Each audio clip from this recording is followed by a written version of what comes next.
Assalamualaikum warahmatullahi wabarakatuh. Waalaikumsalam warahmatullahi wabarakatuh. Perkenalkan, nama saya Erwin Salih Hasibuan, NIM 18073006 dari jurusan Pendidikan Teknik Otomotif Fakultas Teknik Universitas Negeri Padang. Baik, saya di sini akan menjelaskan tentang komponen kepala silinder atau silinder head pada sepeda motor 4 tak. Nah, sebelum kita masuk kepada komponen-komponen dari silinder head, alangkah baiknya kita tahu terlebih dahulu fungsi dari silinder head. Adapun fungsi dari silinder head atau kepala silinder yaitu untuk menutup lubang silinder yang ada di dalam blok mesin. Selain itu, dalam kepala silinder terdapat komponen-komponen penting mesin seperti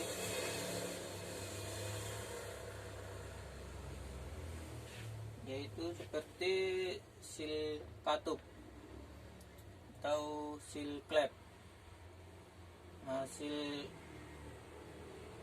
katup ini berfungsi untuk menjaga agar oli tidak masuk ke dalam ruang bakar. Nah, fungsi dari seal katup ini yaitu terdapat pada ujung dari batang klep. Nah, seperti ini di dalam silinder head atau kepala silinder. Nah, seal katup ini fungsinya agar menahan oli dari silinder head supaya tidak masuk ke dalam ruang bakar.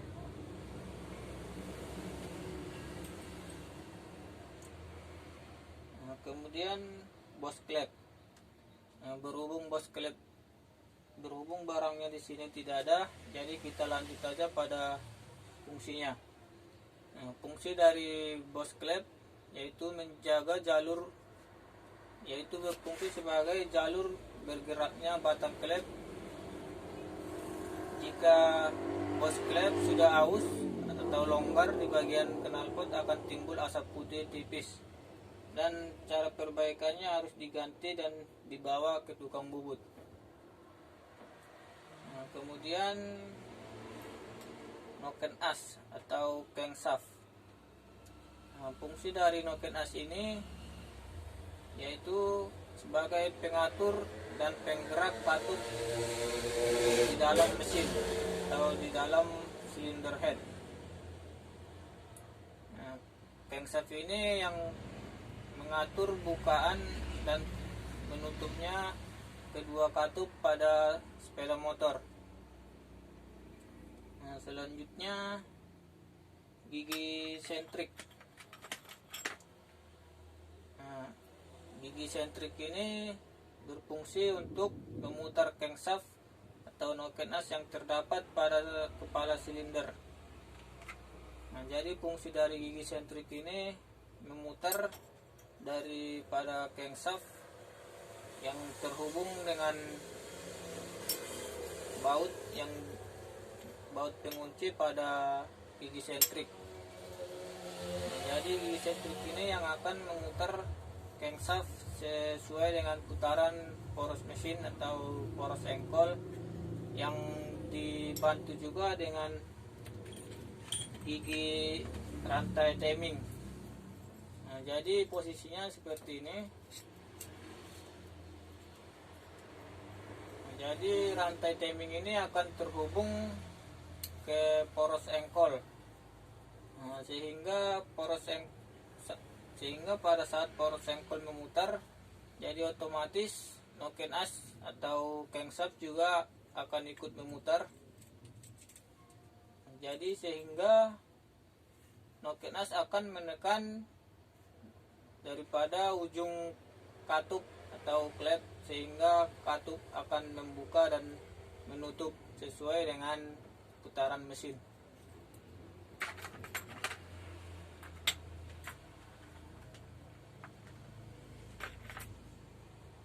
Oke, selanjutnya yaitu klep atau katup.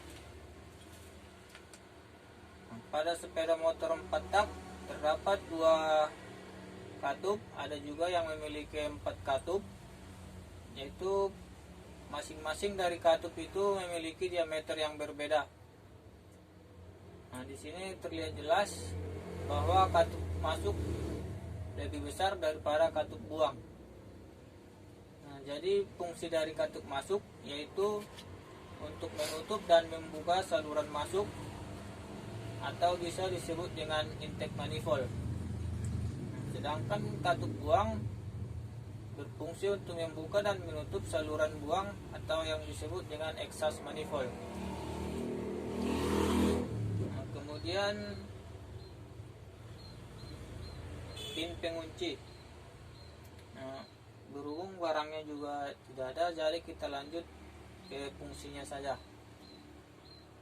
Pin pengunci atau kuku macan berfungsi untuk mengunci klep atau katup dan pegas katup.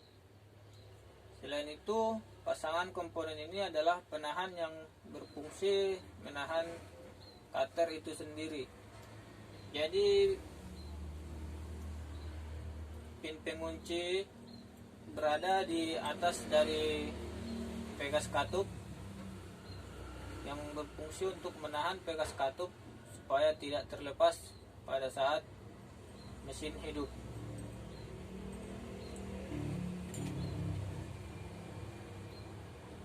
Selanjutnya yaitu rocker arm atau biasa disebut dengan temlar. Rocker arm ini berfungsi sebagai penghubung antara noken as dengan katup sebagai pengatur naik turunnya katup atau buka tutupnya katup. Cara kerjanya yaitu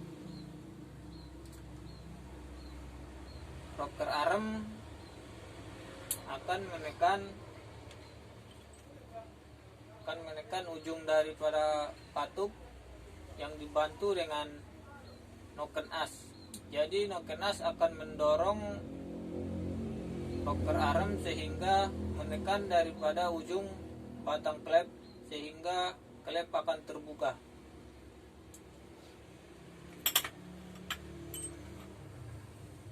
Oke, selanjutnya yaitu pegas klep atau pegas katup.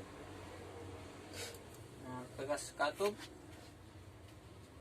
yaitu berfungsi untuk menahan atau mengembalikan katup ke posisi semula. Jadi pada saat katup tertekan, maka pegas ini yang akan mengembalikan katup pada posisi semula sehingga katup akan menutup. Oke, selanjutnya yaitu saluran masuk atau intake manifold. Nah, jadi saluran masuk ini berfungsi untuk menyalurkan campuran udara dan bahan bakar. Nah, jadi ini akan terhubung pada silinder head, yaitu pada saluran masuk atau klep masuk. Kemudian yaitu saluran buang. Nah, berhubung saluran buang di sini tidak ada, jadi kita lanjut pada fungsinya. Itu saluran buang atau exhaust manifold berfungsi untuk mengalirkan sisa-sisa gas hasil pembakaran menuju ke knalpot. Baik, ada yang ingin disampaikan atau yang ingin ditanyakan? Baiklah, kalau begitu saya cukupkan sampai di sini dari penjelasan atau fungsi dari komponen-komponen pada silinder head atau kepala silinder. Oke, assalamualaikum warahmatullahi wabarakatuh. Waalaikumsalam warahmatullahi wabarakatuh.